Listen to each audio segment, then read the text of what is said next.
Hi, Gabriel here from the New York City Guitar School. I'm here today with the second installment of the Beyond Basics series. In the first lesson, we were looking at how we could construct triads, how we could invert those triads, and then how could we double some of the notes in those chords to get larger sounding chords that we can use in various different contexts, especially smaller ensembles, or just if we wanted larger sounding chords. Now today, I'm going to be focusing on how we can take triads and we're going to apply the technique called voice leading to give us smoother sounding chord progressions and allow us to play in a more musical way that sometimes gets lost when we play the guitar. So what is voice leading? Well, the concept of voice leading is, simply put, trying to move as little as possible from one chord to the next. Now, imagine someone playing the piano when they change from one chord to the other. You don't necessarily see someone taking one shape and then just moving it up the keyboard, but we do see that a lot with the guitarists. For example, if I was going to take like a G chord, a bar chord at the 3rd fret, and I was going to move it up to a C chord, I might just move the same shape up to the 8th fret, and that has a sound, but it isn't the most smooth sounding chord progression. So how can we make that sound smoother? Well, the concept of voice leading is fairly simple. What we're going to be doing is we're going to be looking at the notes within each chord and seeing if we can reduce the amount of movement between each chord, and doing so in a method of trying to avoid any movements larger than a step or a minor third, maybe. Sometimes you don't have an option but to jump larger than that, but that is a very rare occasion. So let's examine that. Okay, so we're going to be in the key of C major today. We're going to have the notes C, D, E, F, G, A, B, and C. Later on, we'll look at some chord progressions that will be in different keys, but we're just going to apply the concept of voice leading to those. But purely focusing on the theory, this is going to be the key that we're looking at. Now, if we harmonize the scale as we did last time, we would have a C major triad with the 1st, 3rd, and 5th, D minor triad, E minor triad, F triad, G triad, A minor triad, B diminished triad, and a C triad. Now, these triads are all constructed using thirds, counting up 3 notes in a scale. So, for example, the C triad is the 1st, the 3rd, and the 5th. The D minor triad would, counting up is our new 1. The 3rd would be the F. The 5th would be the A. That's the concept for constructing a scale. I'll leave a link in the description to our last video where we were looking at triads and inverting them. So you can check that out just to get a little background for this lesson. So let's look at some examples. We're going to be applying these voice leading exercises to each different interval within the major scale. So in this example, we're going to be starting off with the interval of a second, i.e. just moving to the next chord in the scale. So we'll start with a C major chord. We're on the 3rd fret, 5th fret, and 5th fret of the 1st, 2nd, and 3rd strings. This gives us our C major chord. We have C, E, and G. Now, if we were to move up a second, that would be taking us to a D minor chord. Now, if we think about how we would progress in that way, we would be going, okay, we want to make sure everything's either a step or a half step to the next note. So if we look at C can move to D, and that's a step.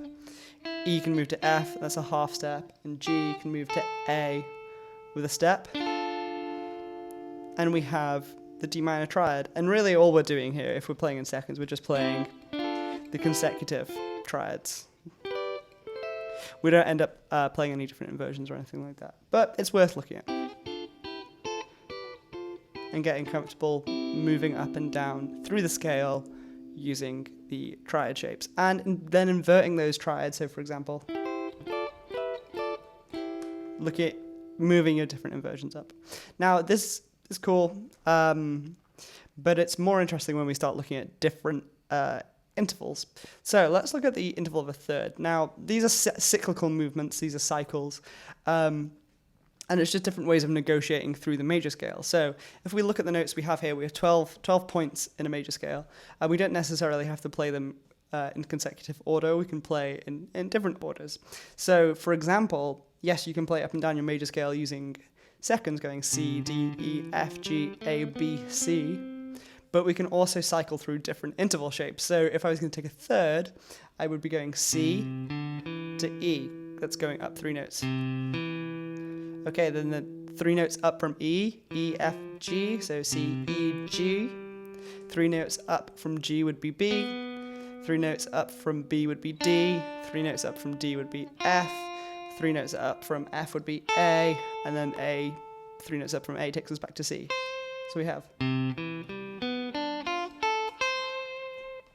That's just one cycle through a C major scale. We could also look at a cycle fourths through the C major scale. So we could have C, 4 notes up from C, C, D, E, F would take us to F. So C, F, 4 notes up from F, F, G, A, B, 1, 2, 3, 4.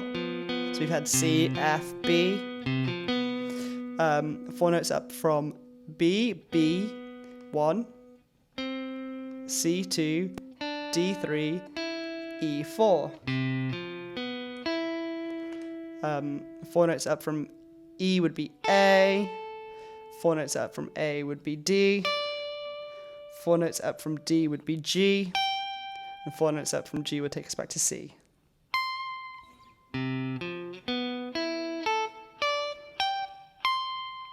Again, we can hear the major scale through that. The next one could be fifths, so we would have a structure of C going to G, going to D, going to A. Now I'm going to jump down the octave just so I don't run out of frets. A will go to E, E will go to B, B will go to F, F will go to C. 1 to 5, 1 to 5, 1 to 5, 1 to 5. Just jumping down the octave so I don't run out of frets. 1 to 5, 1 to 5, 1 to 5.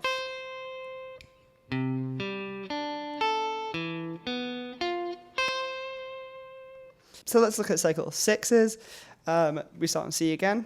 C, count up 6 from here. So C, 1, D2, E3, F4, G5, A would be 6. So C, A, 1, 6. 6 up from A, 1, 2, 3, 4, 5, 6 takes you to F. 6 up from F would take you to D. 1, 2, 3, 4, 5, 6. So we'd have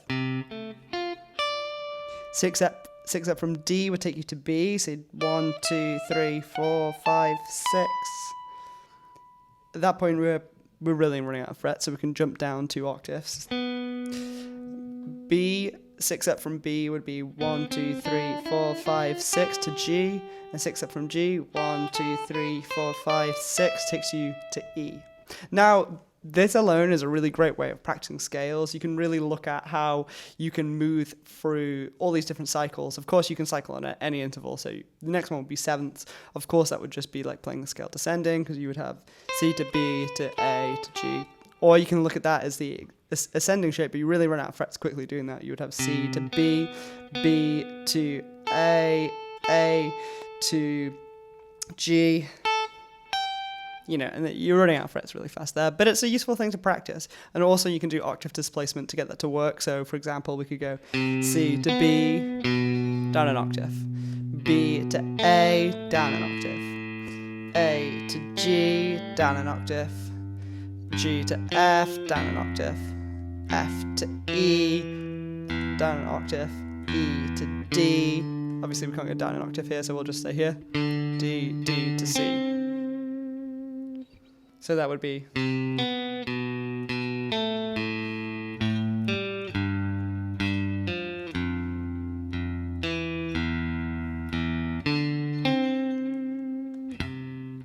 Like that. So you can experiment with practicing with different intervals in this way. So it's a really useful thing to work on. But now let's apply the chords to these. So we've looked at playing up and down the scale using the triads.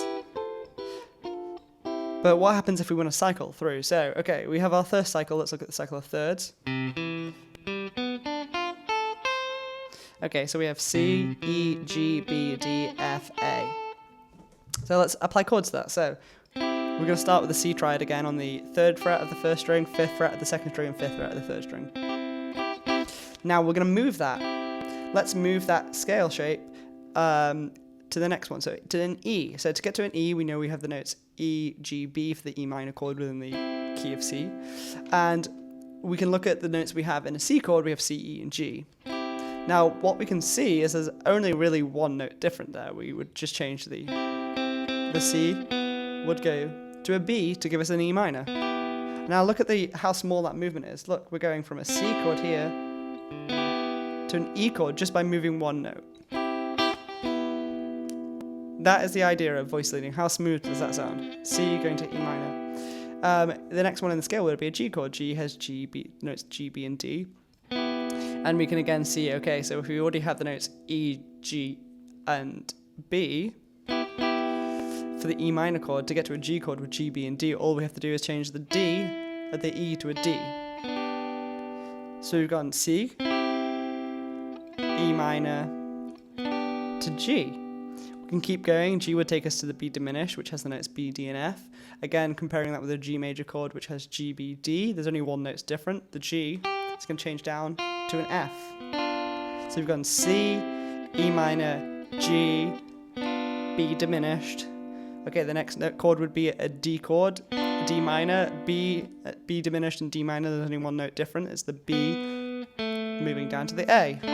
Again, to recap, C, E minor, G, B diminished, D minor. Okay, the next chord in the sequence would be an F major chord. The notes F, A, and C, comparing that with a D minor chord, which has D, F, and A. Again, we can see all we need to do is change the D to a C. So let's play that again. C, E minor, G, B diminished, D minor, F. Okay, next step would be A minor, the A, C, E, and the notes in the A minor chord. Comparing that with an F chord, all we have to do, F goes down to an E. Let's hear that again. So we're going to go C, E minor, G, B diminished, D minor, F, A minor. And lastly, we have another C chord. We can go A, C, E is the A minor chord. C is C, E, G. We can see that the A just comes down to a G. And if we see that, we look at we're in a different inversion. So we could then repeat the whole thing again. This is a really useful way of practicing your inversions as well as your cyclical movements and voice leading between the chords. Now, we can look at a few different ways of doing this. So let's try it with the fourths. So again, I'll start with the C major triad on the 3rd, 5th, and 5th fret of the 1st, 2nd, and 3rd strings. It's going to be our home chord again. And let's move this up to the 4th. So the next chord would then be an F chord. Okay, so we have C, E, and G. Now, we know we can keep C the same because that's in both chords. However, now the G is going to have to go to an A, and the E is going to have to go to an F to give us an F major chord. So we've gone C to F. Okay, the next movement would be to the B diminished chord. Again, we can see F is shared by both chords because we have F, A, and C.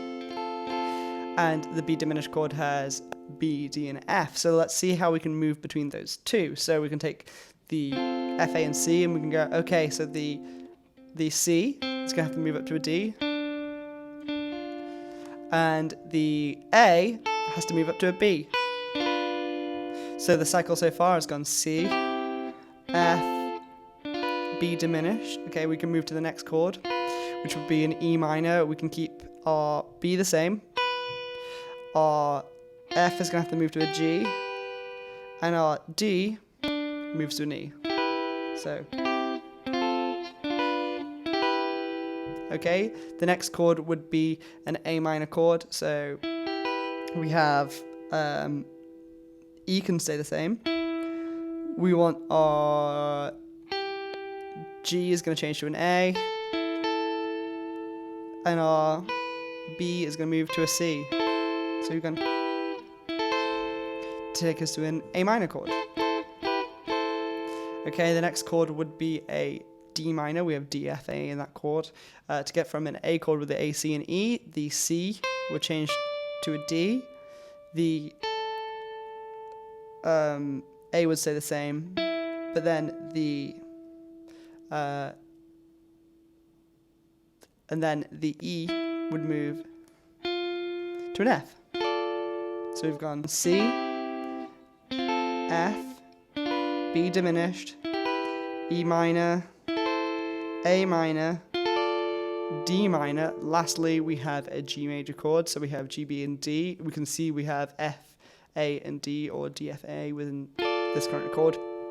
So we can go, okay, so the D can stay the same, but the A is going to have to move to B, and the F is going to move to G. So we've gone C, F, B diminished, E minor, A minor, D minor, to G. Finally, G brings us back to C, with G staying the same, B moving to C, and D moving to E. So we've gone C, F, B diminished, E minor, A minor, D minor, G, back to C. So that's a cycle of fourths. Again, we can apply all of these cyclical movements to every inversion of these triads, and it will provide you with a really comprehensive practice schedule for practicing voice leading within the major scale. And this is something I really recommend doing. It's something I spent quite a lot of time on with my practice time, especially as my career began advancing, because I was getting frustrated with how my chordal playing would sound, especially if I was like playing a chart that wasn't written by a guitarist, something that maybe written by a piano or like an organ, any like keyboard player, or really any other instrumentalist. They could hand me a chart and it would have specific voicings written, especially when we looked at slash chords with the alternate bass notes. It can really trip you up. Say you're moving from, I don't know, like let's think about like a C, and maybe you'll see then G over B, and you're like, okay, well, you would just end up playing whatever G shape you knew, and it might not be the specific shape they wanted. So practicing voice leading really gives you the tools you need to make those split-second decisions that you need to make when you're reading through a chord chart and playing the chords you need to play. So let's have a look at applying this to a chord progression. I'm going to bring up the chord progression to the song Ain't No Mountain High Enough. Okay, so let's look at the chords. We have our B minor, which is our B minor in the first inversion, with D, F sharp, and B minor. Now the next chord in the sequence is in this instance, the original, it's an E7 chord, but we'll just use an E triad for this. So voice leading this, we know for an E major chord we'd have E, G sharp, and B, so I can keep my B the same. I can move my D up to an E, and I can move my F sharp to the G sharp. So we'd have B minor to E. The next chord is a G chord. So we have our E chord here. To get to a G chord, we can examine the notes we have. So currently we have G sharp here, so I guess we could voice lead down here to a G natural. We already have a B, so then we could just move our E down to a D to give us our G chord. So again, we'd have our B minor to E to our G chord. Now the last chord in the sequence is an A chord. So I really like to think about where I'm going after the A chord. So I can either go down or up, or because the G chord is centered, so if I'm voice leading down, I would just move the D down to a C sharp. And then I do have a minor third there between the E and the G, going from the G to an A, which is not the smoothest voicing, but it's kind of masqueraded by the half step movement of the D down to the C sharp and the whole step of the B down to the A. So it sounds fine. But then I have to think about where I'm going next. And if I go straight back up to the B minor, that's a little bit, it'll sound like this.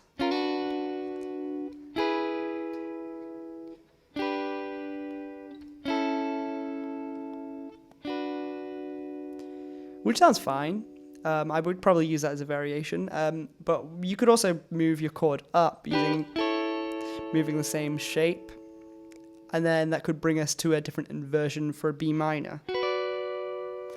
And I like that kind of movement because it gives you like some more variation. So for example, if we looked at the B minor, let's look at that cycle again. So B minor goes to E, goes to G, taking that same shape up a step to A, to the new B minor voicing, which we can then match with the E, which sounds really cool doing that. Bringing us to a G would be on, let's think about that. We would have a G voicing here moving down to an A voice. I would probably want to move back down here. Moving back down to the A. So then we get the cycle movement of B minor to E to G to A to the next inversion of the B minor to E to G, back down with the A.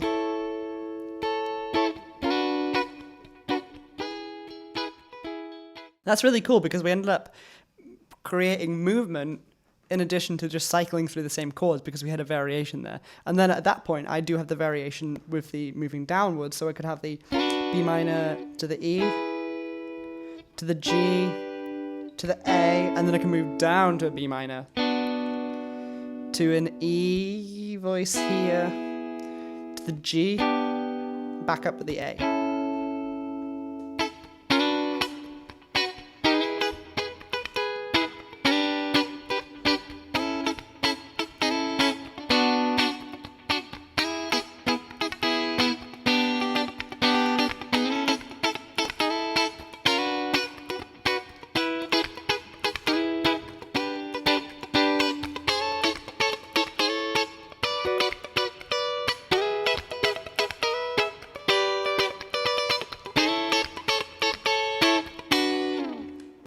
So we have all these movements that we can create using this chord cycle just by using the different voice leading methods. And I'm always trying to think ahead to the next chord. So there are points where you may see me going, thinking about where I'm moving next.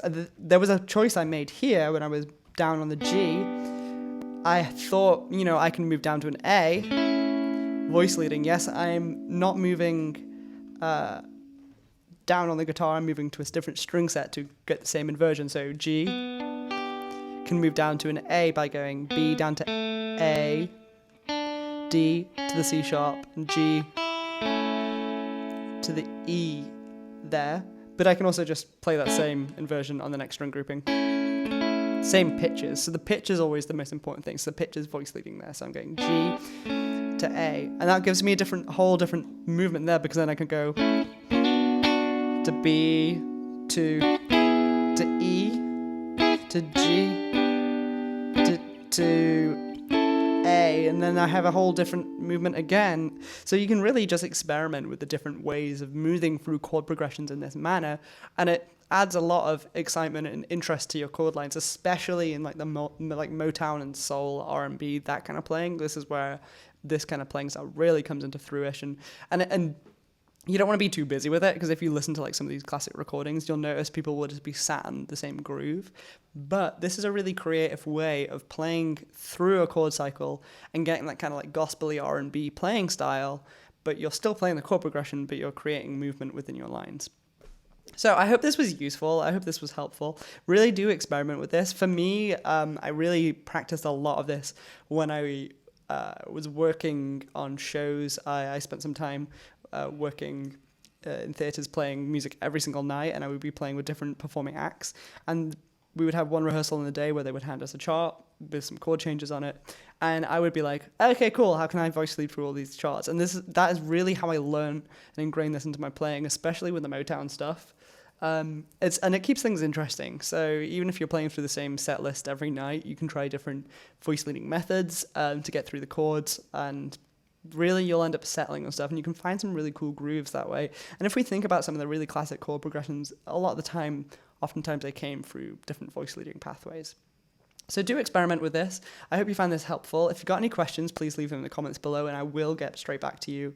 Again, thank you so much for checking out this video. If you like this video, please hit the like button. If you want to see more content like this, click the subscribe, click the bell icon to receive notifications every time we post videos. We're posting quite a lot of videos right now. We have multiple people producing content, and it's some really interesting stuff for all different types of players. We have backing tracks, we have song lessons, all kinds of stuff that you can check out. Also, in the description below, you'll find a link to the school's website if you want to find more about myself, Gabriel, or the Guitar School. All the information's there. We're teaching online lessons in person in New York City. Thank you so much for checking out this video, and I hope to see you in the next one.